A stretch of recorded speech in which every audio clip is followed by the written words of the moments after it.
Мырзалар үчүн 10 лайфхак. Мурдагы чыгарылышыбызда биз айымдарга арналган лайфхактар тууралуу айтып бергенбиз. Бүгүнкү видеобуз мырзаларга арналмакчы. Негизинен эле көйгөйлөр айымдарга гана эмес, мырзаларда да кездешет эмеспи? Ар бир эркек сырткы көрүнүшүнө жана гардеробуна да көңүл буруусу зарыл. Бардыгыбыз эле билгендей, айымдар өзүнө кам көргөн мырзаларды жактырышат. Ал эми сиз стилдүү жана тыккан болгуңуз келеби? Анда бул 10 лайфхак сиз үчүн. Биринчи, галстуктун көлөмүн туура тандаңыз. Баарыбыз билгендей эле, галстук бул ишкердиктин жана улуттуу адамдын маанилүү куралы. Бирок барган сайын мода өзгөрүлүп жатат жана азыркы учурда талаптар ар башка. Эгерде 70-жылдары галстуктун туурасы болжол менен 13 сантиметр болсо, азыркы мезгилде 7-9 сантиметр же андан аз. Мындан тышкары галстуктун туурасын тандап жатканда дене түзүлүшүнүн өзгөчөлүктөрүн да эске алуу керек. Бул аксессуардын туурасы костюмуңуздун лацканына дал келиши керек. Ийиндериңиз канчалык кең болсо, лацкан дагы кеңирээк болушу керек. Жана албетте, ага галстуктун туурасы дагы дал келиши маанилүү. Экинчи, байпактарыңыз түгөйсүз калганда эмне кылуу керек? Албетте мындай учурлар ар бир эле эркекте кездешсе керек. Кээ бир жакка шашып жатканда, экинчи түгөйдү издегенде да убактыңыз калбай калат эмеспи? Издеген сайын аны табуу таптакыр мүмкүн эместей сезиле берет. Мындай учурларда сиздерге бир пайдалуу кеңеш беребиз. Байпак алып жатканда бир түстө жана бир фасондо сатып алууңузду сунуш кылабыз. Ошондо колуңуздагы бардык байпактар бирдей болот. Каалаганыңызды алып, каалаган учурда кие бересиз. Үчүнчү, үй тиричилигинде колдонулуп жүргөн кээ бир буюмдар биз билбеген дагы кандай пайдалуу кызматтарды аткара алат. Эгерде саатка же башка нерсеге сатып алган батарейкаңыз кичинекей болуп калса, анда кадимки тамакка колдонулуучу алюминий фольгасы сизге жардамга келет. Болгону батарейканын эки четине фольганын кичине бөлүгүн ороп, тууралап салып коюңуз. Мындан сырткары кайрак жок учурда мокок бычакты кантип курчутам деп турсаңыз, оңой жолу бар. Жогоруда айтылган ашкана фольгасын мокок бычак менен бир нече ирет кескилеңиз. Натыйжасы сиз күткөндөй болот. Төртүнчү, бут кийимдерди атайын каражаттарсыз кантип иретке келтирсе болот? Дүкөндө бут кийим тазалоочу каражаттар өтө эле көп.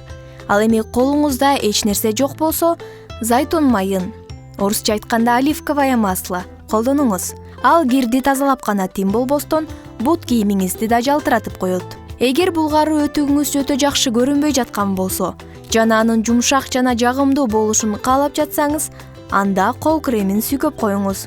Бул жетиштүү болот. Бешинчи, үй шартында сакал алуу үчүн пенканы кантип даярдайбыз? Мойнуңузга алыңыз. Мындай окуя сизге албетте тааныш. Ванна бөлмөсүнө кирип, процедурага даярданып баштагандан соң, күтүлбөгөн жерден атайын сакал алуу үчүн пенкаңыз түгөнүп калганын байкайсыз. Ал эми сакалыңызды албай да коюуга болбойт. Мындай учур сизде болду эле. Эгер болгон болсо, бул пайдалуу кеңеш дал сиз үчүн. Ал үчүн сизге болгону самын, керамикалык идиш, кисти жана 50 градус жылуулуктагы суу керектелет. Жасоо процесси өтө эле жөнөкөй. Кистини сууга малып, сарыктырып, ага самынды көбүктүрүп алыңыз. Жакшы көбүк жыйналары менен аны идишке салып алыңыз. Коюлугун суу менен башкарууну унутпаңыз. Зарылдыгына жараша 1-2 тамчы суу кошуп койсоңуз дагы болот. Керектүү сумма чогулгандан кийин дароо эле бетиңизге сүйкөй бериңиз. Алтынчы, сакалды кантип тез өстүрүүгө болот? Сакал коюу акыркы жылдары модага айланды. Буга чейин сакалчан адамдар негизинен кырынуудан жалкаланган адамдар деп эсептелишсе, демек ага кам көрүү тууралуу сөз болгон дагы эмес. Ал эми азыр бардык нерсе өзгөрдү. Көптөгөн эркектер сакалынын жардамы аркылуу жаак сөөктөрүн чоңойтушат, тырыктарын жашырышат, же болбосо сулуулук үчүн өстүрүшөт. Ал эми сакалыңыздын өсүүсүн тездетүү үчүн салонго барып, укмуштуу каражат сурап, акча коротунун кажети жок. Кадимки суумай сакалдын тез өсүшү үчүн эң сонун каражат. Эскертүү: алгачкы жолкудан эле натыйжа байкалбашы мүмкүн. Бир жума күтө турсаңыз, эффект сизди таң калтырбай койбойт. Бир жолку процедура жетишсиз болуп калат. Күн алыс кайталап туруу керек. 7. Үтүктүн жардамысыз эле көйнөктүн бырышын кетирсе болот экен. Эркектер үтүктөгөндү жактырышпаганын баарыбыз эле жакшы билебиз. Бирок белгилей кетчү нерсе, электр жана буу үтүгүн эң алгач эркектер ойлоп тапкан. Кадимки биз колдонуп жүргөн үтүктү 19 жаштагы Мэри Флоренс Потс жарыкка чыгарган экен. Ал эми үтүксүз эле көйнөктү кадимки абалга кантип келтиребиз? Азыр сиздерге популярдуу жолун айтып беребиз. Бизден алыстабаңыз. Эң алгач көйнөгүңүздү илгичке илип, ванна бөлмөсүнө илип коюшуңуз керек. Ал жерде ысык суу алдын ала агып, бөлмөнүн ичи жылуу бууланып туруусу зарыл.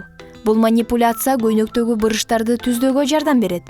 Дагы бир радикалдуу вариант. Биринчи кийимди илгичке илип, анан суу сепкичке сууну, уксусту жана кездеме жумшартуучу каражатты куябыз. Даяр болгон аралашма менен чачсаңыз, түздөлбөй жаткан көйнөгүңүз өзүнүн калыбына келип калат. Бирок бир аз уксустун жыты сакталып калышы мүмкүн. 8. Шымдын чактыгын кантип билебиз? Джинсы шымы сиздин кийим өлчөмүңүзгө туура келеби же жокпу? Болгону шымдын бел жагын мойнуңузга тегерете өлчөп көрүңүз. Эгерде шымдын белинин эки чети бири-бирине кенен жетип жатса, демек бул шым сизге чак. 9. Эски кроссовкалар үчүн экинчи жашоо. Эски кроссовканы жаңыртуу үчүн төмөнкүдөй кадамдарды жасоо керек. 1. Аларды айна жана тиш щетканын жардамы менен жакшылап жуйсуз. 2. Андан соң аны атайын кездеме боёгу менен боёйсуз жана жакшылап кургатасыз. Кроссовкаңыз жаңы, кийип кете берсеңиз болот. Ушуну менен мырзаларга арналган лайфхактар аягына чыкты. Сиз кандай лайфхактарды билесиз? Комментарийге калтыра кетиңиз. Видео жакса лайк басып, ой пикириңизди калтырып коюңуз. Канчалык көп лайк болсо, ошончолук көп кызыктуу видеолор чыгып турат. Көңүл бурганыңыздар үчүн чоң рахмат.